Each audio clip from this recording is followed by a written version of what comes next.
Hi, this is Hariohm for a small video on infodemic. What we mean by infodemic is sort of too much of information, probably misinformation about a particular subject. And the particular subject of interest here is medicine or health, if you will. And WHO has recognized that infodemic is a huge problem, especially in the pandemic times. There seems to be so much of misinformation about COVID, as well as if you think about it, any new disease, if it comes, there is infodemic. Whether it is the starting of the HIV epidemic in the probably in the 80s and the 90s. So it's ripe for an epidemic to start if there is a new disease, if you will, right, or an emerging health issue happens. And one of the things which we are going to talk about in this, how this misinformation is happening, or who is producing these information, and how to probably stop it within our level, that is between you and I, and how can we stop it, or how can we have a counter talk to all those things, right? So I think the three major places where misinformation is produced, or majority of the misinformation is produced, is healthcare workers, policymakers, and experts in healthcare. Healthcare workers are why I'm saying they are a major source of misinformation. Most of their healthcare workers understanding comes from three major sources. One is reading a book, another one is pathophysiological justification, and then they read from gurus and teachers, and we all have a tradition also. Every time you go to a doctor, he puts a stethoscope on you and sees it and listens to your heartbeat and your lung sounds. So these are all sort of traditions which we are used to. Nowadays, the experts also learn from social media also, sadly, what other people tell them to do, or what other friends have said that it works, that kind of thing. But ideally, we should be learning from systematic reviews and experiments. Even that is a problem, but anyway, that's what we should be doing. But we don't seem to be doing that. And one of the problems of these experts is using pathophysiological justification. They allow this idea of making up a treatment based on the pathology, right? The cytokine storm happens, so I will try to fix that with a particular way of doing it. That's a good start, always. It's a good start, but it doesn't necessarily mean that will work. So for that, you need a clinical trial, or you need a actual, whether it actually works in real world, right? So that step we a lot of times don't take it. It's not me and you and I, it's the whole world. Even the drugs are told you can be given this drug and that drug without much of any evidence. The classical example is hydrochloroquine to D something, which the government of India approved for COVID without much of any clinical trial, right? You may say that, okay, this is a new disease, how will we know before starting that? But that is a good point, but at the same time, we should not be keeping on doing that again and again. We should not be keeping on making the mistake. This happened in physiotherapy. We started with saying that we have to give breathing exercise. Okay, now it is 2 years into the pandemic. We still don't know whether it works. We were doing prone lying, right? We know that it seems to be, there is a mechanical justification for that. It also gave us some idea that it increases in short term, but we still don't know whether it is preventing the patient from going into ventilators or ICU, or is it preventing them from death? We still don't know, right? But we keep on spreading that information that we have to do this, we have to do this. It may be trivial for a lot of us, but these are all important things. Why? Because lot of times when they have done a pathophysiological justification, we also may do some harm which we may not take into consideration when we just do a pathophysiological justification. So we have to be very, very careful. We have to see whether physiotherapy led to less ICU admission or early discharge or reduction in mortality. At the same time, we also want to know whether it caused any harm also, right? So this side of pathophysiological justification is thrown left and right, as I told you, in all conditions. That's why we are still unable to get over traction and things like that. So this is where the most of our misinformation starts, I think. These are the examples in the pandemic I have given. Now, the other biggest culprit is experts in everything. This a small. I just googled during COVID times what are the things which has given how to eat, immunity boosters and things like that were a common feature, especially among people who were yoga experts. I'm assuming that they have never done a walk through an ICU, let alone treat any patient with COVID or something like that. So everybody comes up with eat this and eat that kind of misinformation, especially when this is from people using some buzzwords, especially in India. If you use Sanskrit words, people think that's correct.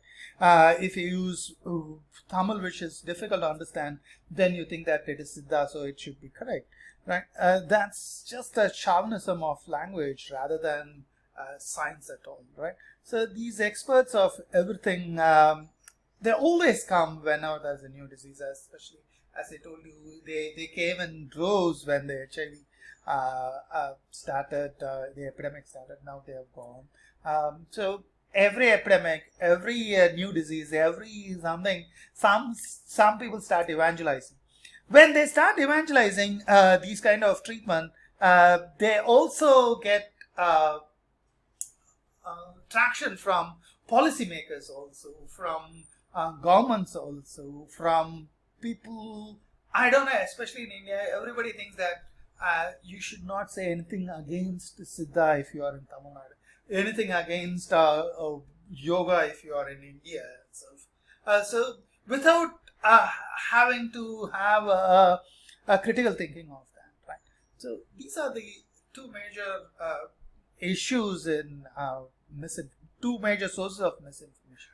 But I'm not that critical of these two people because these are sort of, they are biased, full of biases in their brain, and there are difficulty differentiating between true science or true critical thinking and just a layman perspective. But the biggest source of problem is the scientists and researchers. They are the so-called experts. Especially in COVID times, everybody started saying something. Every day there was a systematic review that it works, then the next day it comes that it doesn't work, especially with intervicin. I'm not sure whether I'm pronouncing it properly. So what's wrong with these experts seems to be that there are two things how they produce misinformation. One is they deliberately produce this misinformation via spin. Right? They say that the studies are not good, but it works. Right? How they connected those things, we are not very sure. And sometimes both groups are equal, but this is good. The other group is good. So these kind of things are one of the common sources, especially in low back pain. They have said that in systematic reviews, out of 10, 8 have spin. That is, if it is not working, they tend to say that it is working. The other sources of misinformation, why they spread, is they get money from the conflict of interest, right? They get money from the people with that produce the drug or the vaccine company, things like that, and they keep on saying that it works without much of backing, right? There are a number of ways of it, but in physiotherapy, I think there are one major issue we have to be worried about, which is going to get larger and larger. That is systematic reviews. These are going to get larger and larger. Why? Because there's going to be more PhDs, and they are going to produce more useless systematic reviews, which are going to be sort of, the whole thing should be spun up, I suppose, because we all want a positive result. We all like that positivity. They have the optimistic biases, if you will, right? So these are the ways misinformation is produced. Of course, a lot of people also produce these misinformation because they keep on saying that I have seen that the next door neighbor died because of vaccine. These kind of things are also common. So, but I am not going into that part of it because I think that's a smaller issue when you compare to especially this group, the scientists and the experts and researchers and things like that. So this is the simple way to prevent this. One is check the source. Always they'll tell you check the source. That is, if somebody asks you, where did you read this, don't say WhatsApp or Google. If they say that, that means it's a joke, right? So check whether it's from a scientific research paper or whether it is from Anandavuden or Kumudam or from WhatsApp. So have a check the source. That's the easiest way to debunk misinformation. The next one is read it critically. That is, it's not a new thing. That's what everybody says about every subject. So read critically. Don't just parakeet these things again and again. Keep on saying that because I know, that kind of thing. Read and find out why somebody has a contrarian view, and then find out whether it is true or false by reading critically. And the last step, I think we should all stop misinformation, because I think it's an ethical thing for us to do as a medical professional. Now, when you're checking the source, remember there are one major caveat to this. Even if it is a good source, even if it is from Lancet or from ICMR or CDC, that doesn't make it right, but at least it's a first step. But the second step is, even if they are from a good source, don't take it in the face value. That I think is very important, and most of us miss that point. A lot of us like to think that these people produce good information and concrete information and correct information, but they don't. So we have to be careful with that also. I'm not saying you or I, everybody thinks that if it's from a good source, it's a good thing, but we can't do that. How do I know that? Sort of just a simple critical thinking, if you will. I can't be doing the whole critical thinking, but some basic critical thinking is, if they are talking in absolutes, right? If you do this, you will not get COVID. That kind of thing. If they say that if you get a vaccine, you will not have side effects at all. If they say that, then they are probably a wrong source or a misinformation. If they say that if you give this drug, it's good for you, you will live longer, or you will not die of COVID. That kind of certainty, I think, is a first red flag for us. The second red flag is random numbers. These people, when they come on TV, they first start with 90% of the time we see that people with diabetes are struggling or in the ICU. In the next sentence, they will say that 85 to 90% of people in our hospital, they get recovered. So they will just throw some numbers here and there, keep on saying that as though that is true. So if they are throwing random numbers, find out where these numbers are coming from. So that will make it easier. And if they are just plucking it from their top of the head, then you know that it is a problematic issue. And the next one is reductionism. That's what is a common problem in case of physiotherapy or drug treatment or even pseudoscience or magic science like yoga, sita, and things like that, where they think that one breathing exercise will make it better. One honey and lime juice and hot water, something if you drink it, then your immune system will boost, as though a complex system of immunity is reduced into honey and lime juice, that kind of things. So reductionism is a word which, or an idea which you want to keep on looking at. And then look for buzzwords. If they keep on talking in Latin, or as I told you earlier, Sanskrit, or this and that word, especially you will see this in Hegde's ranting about everything. He will just randomly use Sanskrit word as though that makes it better. That's how a lot of medicine has been nonsensically made us feel good, right? If you say biceps femoris, that makes us feel as though it's better.